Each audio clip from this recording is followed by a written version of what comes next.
Good day everyone, good day 1A5, especially to you Doc Gary Kwasay. I am Jomari J. Mascareñas and I am together with Mr. Ivan Lytrex Magtaka and we are going to discuss what is intellectual disability. But before we jump off to the main course, I have prepared 4 objectives here.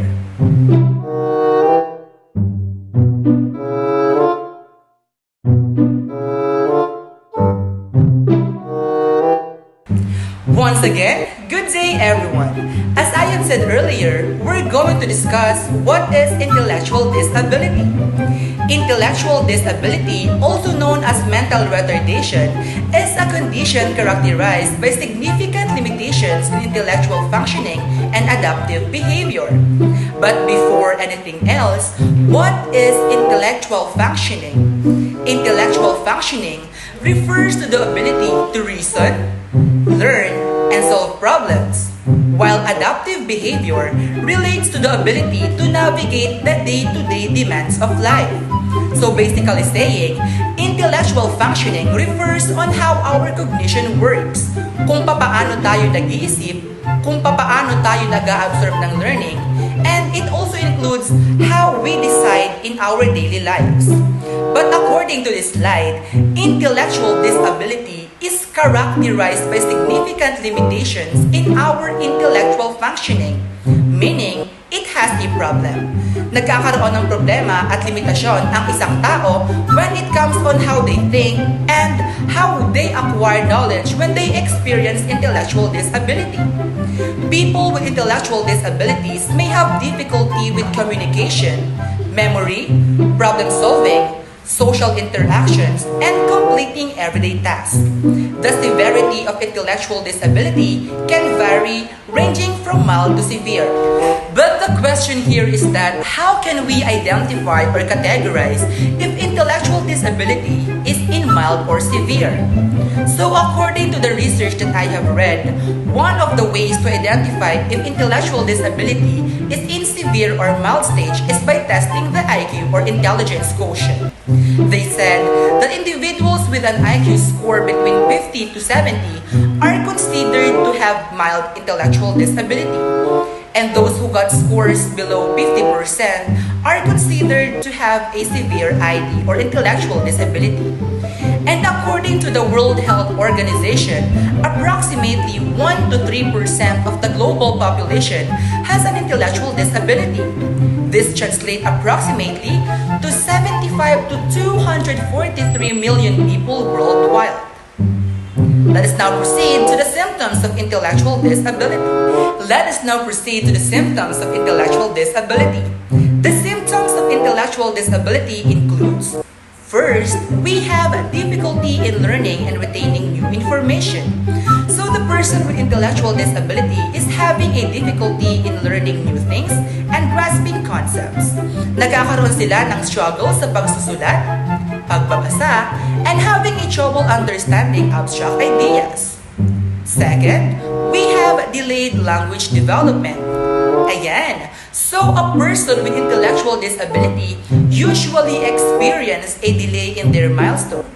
And one of those is their language development. We also have here difficulty in understanding abstract concepts and poor problem-solving skills. They experience difficulty in remembering things, solving problems, and making decisions in life. We also have inability to work independently. And also lack of social skills. The person with intellectual disability is having a hard time to interact with others appropriately. They may also have trouble making friends and understand humor. Also, we have here poor self-care skills, difficulty in following instructions, difficulty in expressing their thoughts and ideas, and lastly, we have physical symptoms such as a decrease in muscle tone, difficulty walking, and loss of coordination. So hindi lamang natin malalaman ang symptoms ng intellectual disability sa ating pag-iisip. It also includes physical symptoms. And other mother may ask, Mr. Mascareñas, is intellectual disability curable? According to what I have read, intellectual disability has no cure, but it can be managed. So the question here is, what are the ways to manage intellectual disability?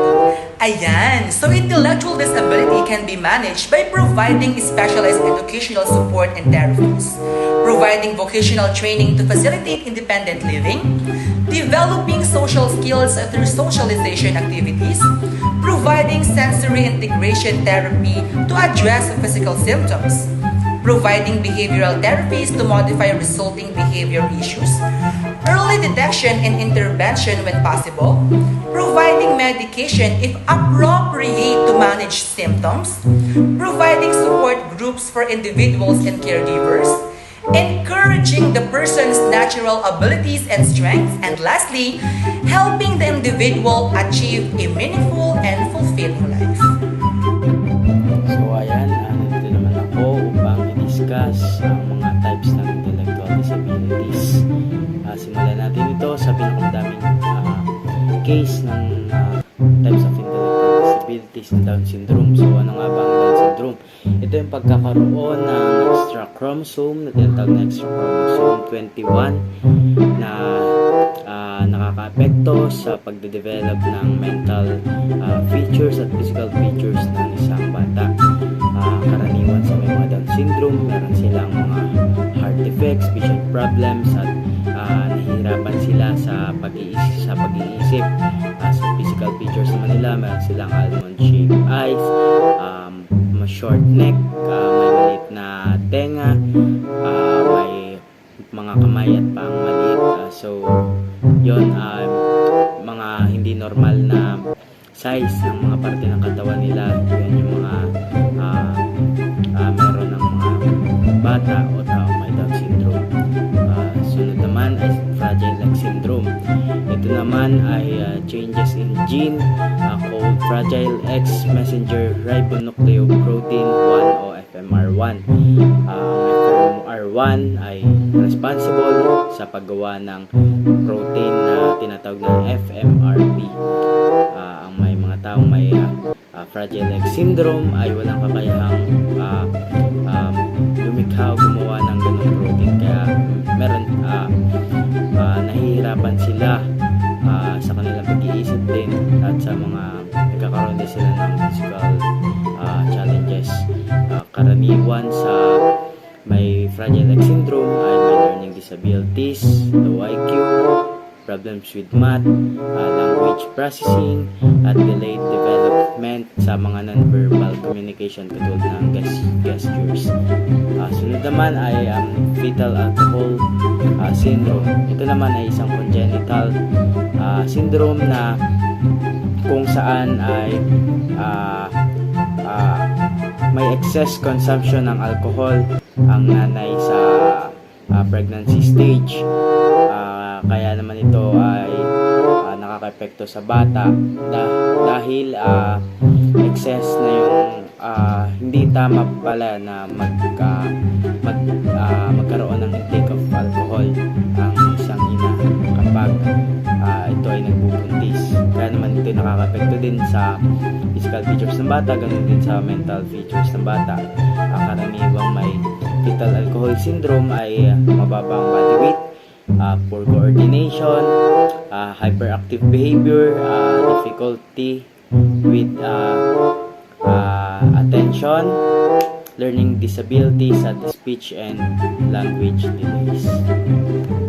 So next sa listahan natin ay ang cerebral palsy. Cerebral palsy is a group of disorder that affect a person's ability to move and maintain balance and posture. Ito ay isang motor disability na nakikita sa isang bata.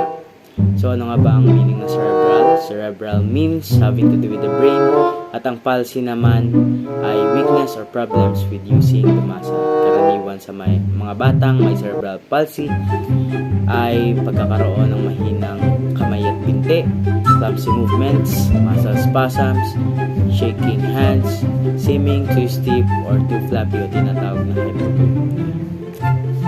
Next Next naman ay ang Autism Spectrum Disorder o ASD.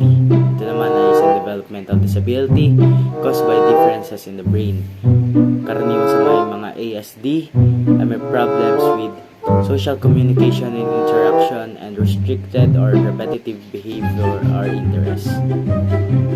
Meron din silang different ways of learning, moving, and paying attention. Karaniwan naman na sintomas ng may ASD ay delayed language skills, delayed movement skills, delayed cognitive or learning skills, epilepsy or seizure disorder, hyperactivity, at unusual mood or emotional reactions.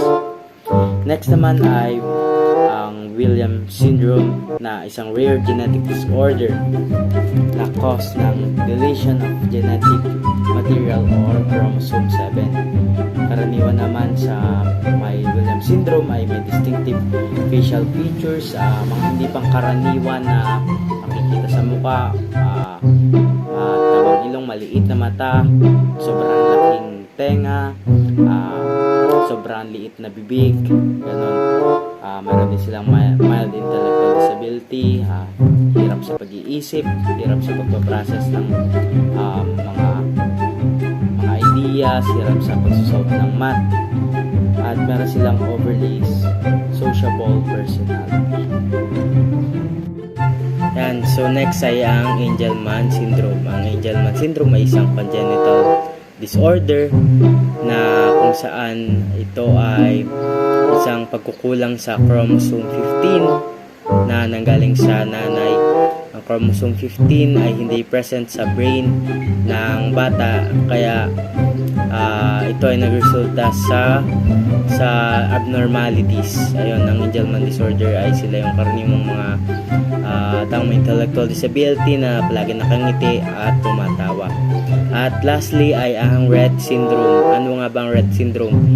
Ito ay isang uri ng disorder na hindi pangkaraniwan. Ito yung kinakarakterize na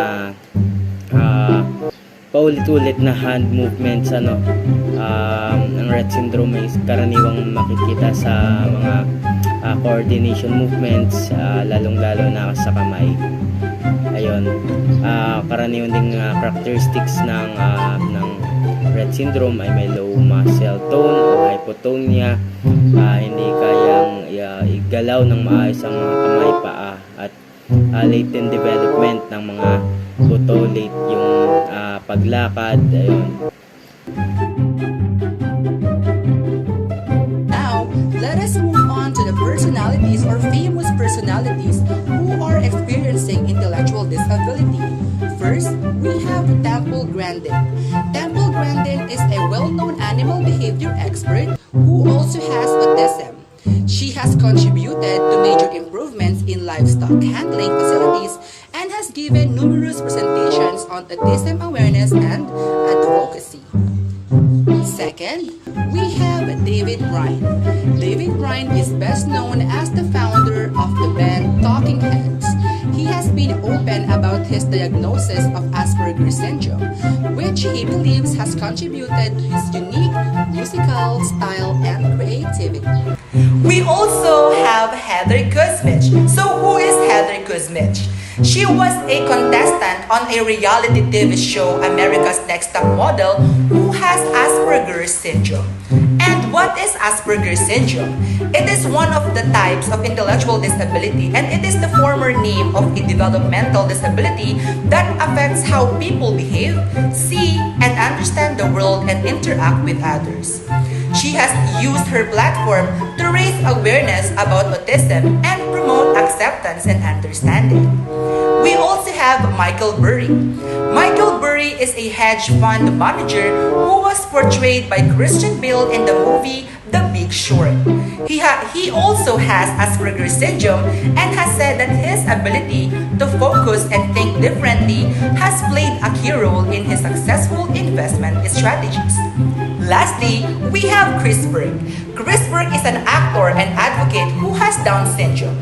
He is best known for his role on the TV show Life Goes On and has used his platform to promote inclusion and acceptance for individuals with disabilities.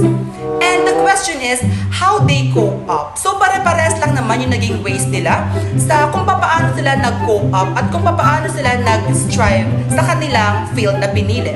These individuals cope with their intellectual disability by finding ways to work with their strengths and challenges, seeking out support and accommodations when needed, and promoting awareness and acceptance of disabilities in the wider community.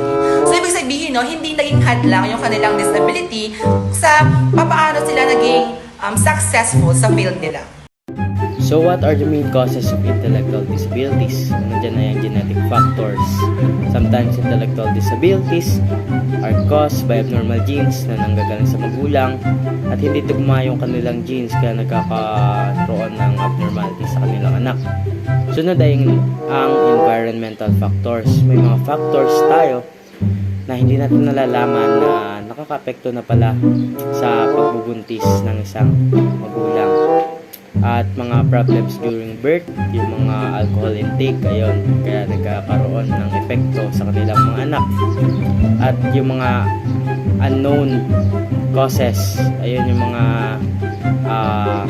hindi malaman ang dahilan kung bakit bigla-bigla na lang nagkaroon ng abnormalities sa kanilang anak. Ayan. So ano nga ba ang mga characteristics ng isang taong may intellectual disability o paano mo masasabi at mapapatunayan na sila ay may intellectual disability? Narito yung mga characteristics nila.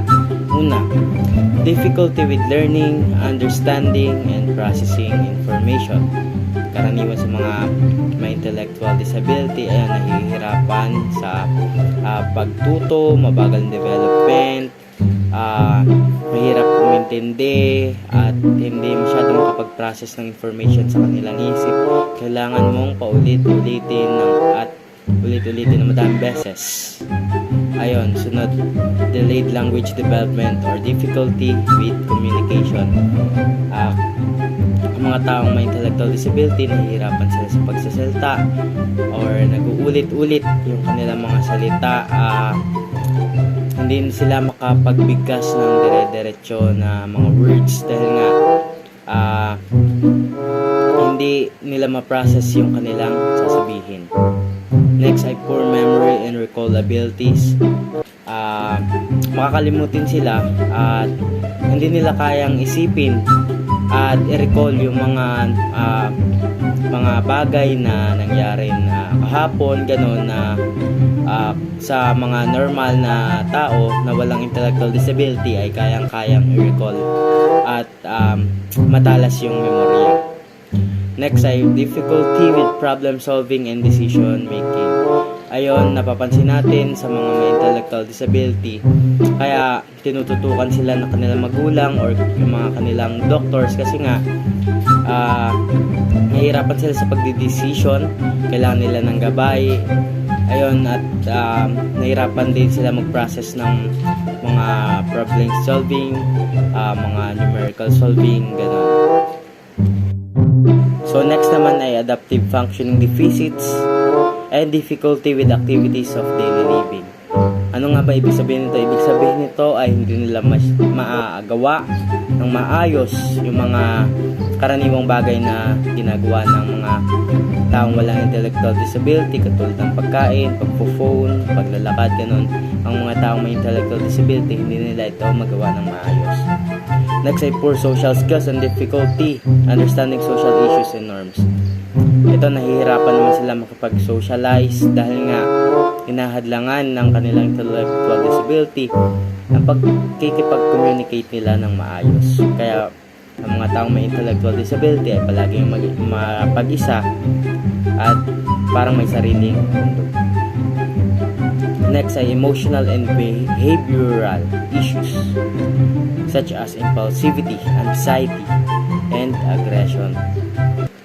Ayon, napapansin din natin sa kanilang pagkilos, talagang may mga kakaiba katulad ng sila ay impulsive, sila ay aggressive, kasi hindi naman nila makontrol ng maayos ang kanilang pag-iisip, kaya ganun, talagang may napapansin tayong mga kakaiba na which is kailangan nating i-accept kasi nga may problema sila sa pag-iisip. Let us now proceed to the ways on how we can help the person experiencing intellectual disability. First, we have to educate ourselves about intellectual disabilities. Because by learning more about intellectual disabilities, you can gain a better understanding of the person's condition and offer better support. Syempre, we can understand and hindi natin alam kung paano i-approach ang mga taong nakaranas ng intellectual disability if we are not well educated about this. Second, we have to encourage inclusion and acceptance. People with intellectual disabilities often face social isolation and exclusion. So it's important to create an environment that is welcoming and accepting of them. Third, we have to provide support and assistance. People with intellectual disabilities may acquire additional support and accomplish everyday tasks. You can offer your help or seek professional assistance to provide a necessary aid. Next, we have to foster independence.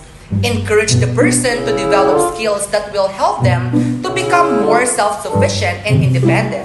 This can be achieved by providing opportunities for them to practice daily living skills such as cooking, cleaning, and managing money.